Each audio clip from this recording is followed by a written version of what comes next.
Megastar Chiranjeevi హీరోగా నటించినటువంటి cinema Manashankar Varaprasad గారు అనిల్ రావిపూడి డైరెక్షన్ లో రూపొందించినటువంటి సినిమా ఇది. అంటే ఈ మధ్య కాలంలో చూస్తే కనుక అనిల్ రావిపూడి సంక్రాంతి డైరెక్టర్ అయిపోయాడు. మాక్సిమం అంటే సంక్రాంతి నుంచి వచ్చే ప్రతి సినిమా నుంచి కూడా అతను ఒక బ్లాక్ బస్టర్ కొట్టడం అనేది ఒక ఆనవాయితీలాగా మార్చాడు. At the same time megastar Bhola Shankar తర్వాత రూపొందించినటువంటి సినిమాగా మనశంకర్ వరప్రసాద్ గారు కనిపిస్తుంది. అంటే వీళ్ళిద్దరి కాంబినేషన్ లో సినిమా అన్నప్పటి నుంచే మాక్సిమం అంచనాలు భారీ స్థాయిలో ఉన్నాయి. అట్ ద సేమ్ టైం వీళ్ళకి సంబంధించినటువంటి అటు అనిల్ రావిపూడి టైమింగ్ కావచ్చు, లేకపోతే మెగాస్టార్ టైమింగ్ కావచ్చు, లేకపోతే వీళ్ళిద్దరి కాంబినేషన్ ఎంటర్టైన్మెంట్ కి ఢోకా లేదు అనేటువంటి ఒక అంచనాకు మాత్రం ఆడియన్స్ రావచ్చు సార్.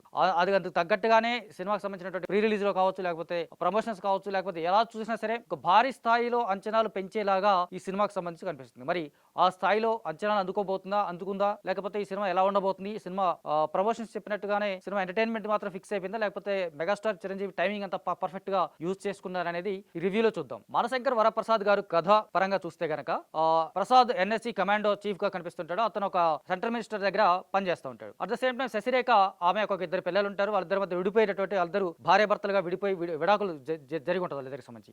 ఆమెకి ఇద్దరు పిల్లలు ఉంటారు. ఆ పిల్లలు ఒక పెద్ద స్కూల్లో చదువుతూ ఉంటారు. సో విడిపోయినటువంటి వీళ్ళిద్దరి మధ్య ఏం జరిగింది, ఆ పిల్లలకు సంబంధించినటువంటి ఆ పిల్లలు వీళ్ళిద్దరు కలిచారా, లేకపోతే అసలు ఏం జరుగుతుంది వీళ్ళ మధ్య కథ అనేది మాక్సిమం సింపుల్ గా స్టోరీ మాత్రం ఇది. అంటే భార్యాభర్తలు విడాకులు తీసుకున్నటువంటి భార్యాభర్తల మధ్య ఉన్నటువంటి పొరపచ్చాలు ఏంటి, వాళ్ళిద్దరి మధ్య ఉన్నటువంటి సమస్యలు ఏంటి, అసలు ఆ సమస్యలు ఎందుకు వచ్చాయి, ఆ తర్వాత వాళ్ళిద్దరు ఎలా కలిశారు, ఎలా కలవబోతున్నారు అనేది ఈ సింపుల్ గా కథ చూస్తే తెలుస్తుంది మనకు. అంటే కథగా చూస్తే మాత్రం చూస్తుంది. సో కథనంగా చూస్తే మాత్రం చాలా చాలా హిలేరియస్ గాను ఎంటర్టైన్మెంట్ తోను మాక్సిమం మెగాస్టార్ టైమింగ్ ను పర్ఫెక్ట్ గా వాడుకుంటూ ఆ చిరంజీవి లాంటి ఒక స్టార్ హీరోని ఎలా హ్యాండిల్ చేయాలి, ఎలా హ్యాండిల్ చేయొచ్చు అన్నట్టుగానే ఎగ్జాంపుల్ చూపించేలాగా అనిల్ రావిపూడి టేకింగ్ కనిపిస్తుంది మనకు. ప్రధానంగా ఫస్ట్ హాఫ్ లో చూస్తే కనుక చిరంజీవి క్యారెక్టరేషన్ కావచ్చు, చిరంజీవి ఎనర్జీ కమాండర్ గా ఉన్న ఎనర్జీ కమాండో చీఫ్ గా ఉన్నప్పుడు ఆ తర్వాత అతను అమ్మాయిని శశిరేఖ అమ్మాయిని ప్రేమించి పెళ్లి చేసుకున్నట్టుగాను, ప్రేమలో వాళ్ళతో హ్యాపీగా ఉన్నట్టుగాను, చాలా చాలా బిగ్గెస్ట్ మిలియనీర్ అయినటువంటి శశిరేఖని కూడా అతను చాలా చిన్న ఇంటికి తీసుకురావడాన్ని, ఆ తర్వాత వాళ్ళిద్దరి మధ్య ఉన్నటువంటి వాళ్ళ మామ ఎంటర్ అయిన తర్వాత వాళ్ళ మధ్య జరిగినటువంటి పొరపచ్చాలు కావచ్చు, లేకపోతే రకరకాల ఇబ్బందులు వచ్చినటువంటి సమస్యలు ఇవన్నీ కూడా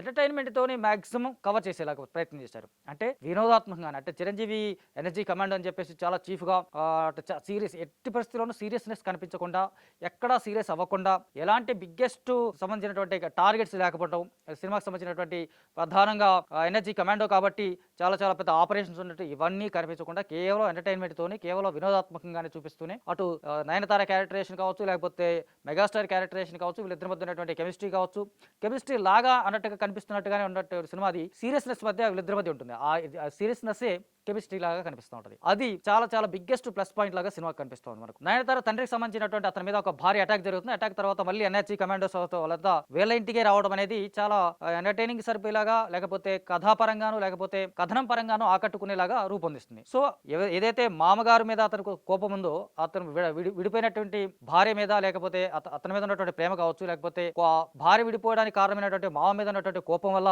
వాళ్ళిద్దరూ మళ్ళీ తిరిగి అదే ఎనర్జీ కమాండో లాగా వాళ్ళకి సహాయం చేయడం కోసం వచ్చినట్టు ఆఫీసర్ లాగా కనిపిస్తూ ఉంటారు మనకి ప్రధానంగా. సో ఇలాగా ఆ పాత్రలు రూపొందించినటువంటి తీరు కావచ్చు, లేకపోతే రూపొందించినటువంటి విధానం కావచ్చు, లేకపోతే ఆ క్యారెక్టరైజేషన్ ని మలుచుకున్నటువంటి విధానం కానీ కూడా ఎక్కడా తగ్గకుండా, ఎక్కడా ఎంటర్టైన్మెంట్ కు మిస్ కాకుండా అత్యంత వినోదాత్మకంగా చూపించే ప్రయత్నం చేసినటువంటి అనిల్ రావిపూడి మనకు కనిపిస్తూ ఉంటాడు. అయితే ఇదంతా ఫస్ట్ హాఫ్ లో కనిపిస్తుంది మనకి ప్రధానంగా. అంటే ఫస్ట్ హాఫ్ మొత్తంగా తోటు ఎక్కడ ల్యాగ్ లేకుండా, ఎక్కడ ఎలాంటి ఇబ్బంది లేకుండా, ఎలాంటి సమస్య లేకుండా కథనం నడుస్తూ ఉంటుంది, వెళ్ళిపోతుంది. ఈ వయసులో మెగాస్టార్ చిరంజీవి ఈ లవ్ స్టోరీ ఏంటి, ఆ పెళ్లి ఏంటి, ప్రేమ ఏంటి, ఇవన్నీ ప్రశ్నలు ఏవి రాకుండా, మైండ్ లోకి ఎక్కడా లేకుండా సినిమా స్టార్ట్ అయిన కేవలం 5 నిమిషాల్లోనే కథనంలోకి వెళ్ళిపోవడం, ఆ కథలో క్యారెక్టర్ తీసుకోవడం, క్యారెక్టర్స్ తీసుకున్న విధానం కావచ్చు, లేకపోతే ఆ పాత్రలను పలుచుకున్న విధానం కానీ కూడా పర్ఫెక్ట్ గా సెట్ అయిపోతారు. అంటే ఇట్లా 5 minutes లోనే స్టోరీ స్టార్ట్ అవడం, ఆ వయసులన్నీ కూడా మర్చిపోయినట్టుగాను చిరంజీవి వింటేజ్ లుక్ తో కనపడడం అనేది చాలా చాలా ప్లస్ పాయింట్ గా కనిపిస్తుంది. కాకపోతే సెకండ్ హాఫ్ వచ్చేసరికి కనుక ఆ కథ ఒక దగ్గర జరిగినట్టుగాను, లేకపోతే ఒకే దగ్గర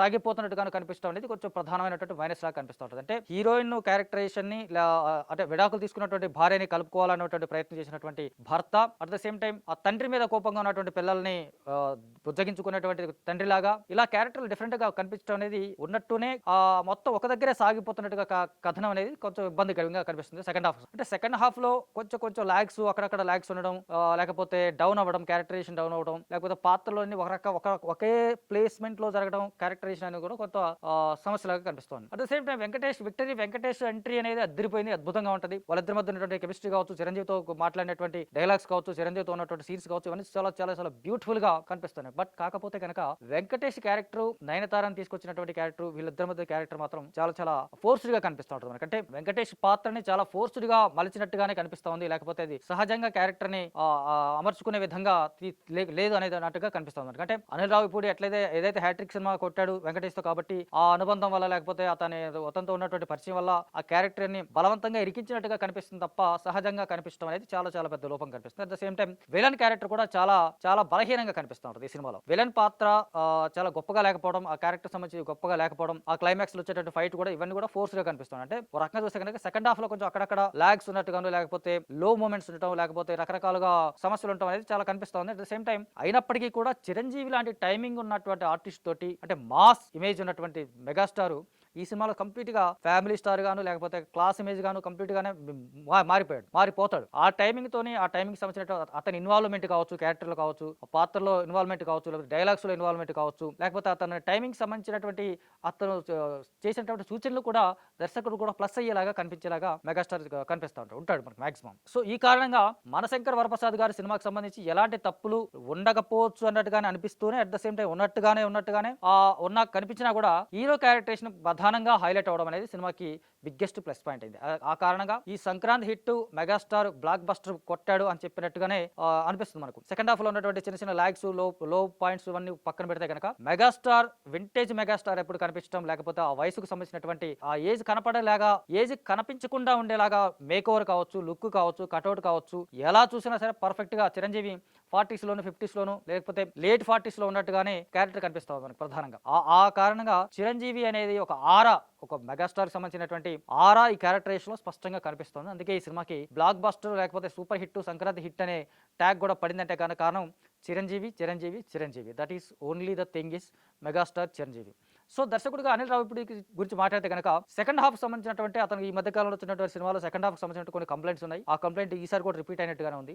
కాకపోతే దాంట్లో కొంచెం మార్పులు చేసుకోవాలి. ఇక ముందు రాబోయే రోజుల్లో కొంచెం సెకండ్ హాఫ్ సంబంధించినటువంటి అతను కొంచెం సీరియస్నెస్ తీసుకోవాలి, లేకపోతే కాస్త హోంవర్క్ చేయాలి, కరెక్ట్ గా స్పష్టంగా దానికి సంబంధించిన క్లారిటీగా ఉంచుకోవడం అనేది కొంచెం బెటర్ అవుతుంది అనేది కొంచెం తెలుస్తుంది మనకు. ఆర్టిస్టుల పరంగా చూస్తే కనుక మెగాస్టార్ గురించి కొత్తగా చెప్పేదేం లేదు. మెగాస్టార్ గురించి సంబంధించినటువంటి ఆరా కావచ్చు, అతని మెగా ఇమేజ్ కావచ్చు, లేకపోతే మెగా టైమింగ్ కావచ్చు, అవన్నీ కూడా ప్లస్ పాయింట్స్ అయితే బిగ్గెస్ట్ హైలైట్ అని చెప్పేసి మెగాస్టార్ గురించి ప్రత్యేకంగా చెప్పక్కర్లేదు. At the same time Nayanthara పాత్ర చాలా బాగుంది, చాలా హుందాగా నటించింది. తన క్యారెక్టరైజేషన్ సంబంధించినటువంటి ప్రతి మూమెంట్ కూడా తను ఎంజాయ్ చేస్తున్నట్టుగా కనిపిస్తా ఉంది. At the same time character seriousness కనిపిస్తూ ఉంటుంది. బాగా తన రూపొంది. సచిన్ కేత్కర్ క్యారెక్టర్ కూడా చాలా బాగుంటుంది. ఆ పాత్ర అతను కొంచెం కన్నింగ్ ఫెలోగా కనిపిస్తూ ఉంటాడు. అట్ ద సేమ్ టైం కొంచెం మంచివాడిగా కనిపిస్తూ ఉంటాడు, లేకపోతే రకరకాల పాత్రలో కనిపిస్తూ ఉంటాడు. అతని పాత్ర ఆకట్టుకునేలా ఉంది. అలాగే క్యాథరిన్ థెరెసా పాత్ర ఏదో ఉన్నట్టుగా అనిపిస్తుంది తప్ప దానికి క్యారెక్టర్ సంబంధించి పెద్దగా ప్రాధాన్యత ఉండదు. అలాగే హర్షవర్ధన్ కావచ్చు, లేకపోతే రకరకాల క్యారెక్టర్లని కూడా కొంచెం ఆకట్టుకునేలాగా శ్రీనివాసరెడ్డి పాత్ర కావచ్చు, లేకపోతే ఇవ్వచ్చు. సో వెంకటేష్ ఇమేజ్ కు సరిపోయేలాగా, వెంకటేష్ క్యారెక్టరేషన్ తగ్గట్టుగా క్యారెక్టర్ రాసుకున్నప్పుడు కూడా క్యారెక్టర్ సరిపోయే టైమింగ్ లో లేకపోవడం అనేది కొంత మైనస్ అనిపిస్తుంది.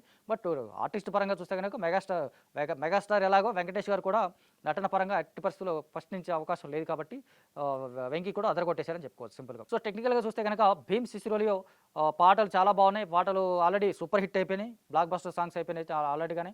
అలాగే నేపథ్య సంగీతం చాలా బాగుంది, సినిమాటోగ్రఫీ బాగుంది, డైలాగ్స్ బాగున్నాయి, ఆకట్టుకునేటువంటి ప్రొడక్షన్ వాల్యూస్ కావచ్చు, లేకపోతే బ్యూటిఫుల్ ప్రొడక్షన్ వాల్యూస్ కనిపిస్తూ ఉంటాయి మనకు. ఈ సినిమాటోగ్రఫీకి సంబంధించి చూస్తే కనుక ముందు కేరళ ఎపిసోడ్ సంబంధించి చాలా అసలు బ్యూటిఫుల్గా కనిపిస్తూ ఉంటాయి మనకు. సో ఇవన్నీ టెక్నికల్గా చూస్తే కనుక డైరెక్టర్ పరంగా మనం ముందే చెప్పినట్టుగా సెకండ్ హాఫ్ కొంచెం జాగ్రత్త పడి ఉండాల్సింది అని అనిపించేలాగా అనిల్ రావిపూడి కనిపిస్తుంది.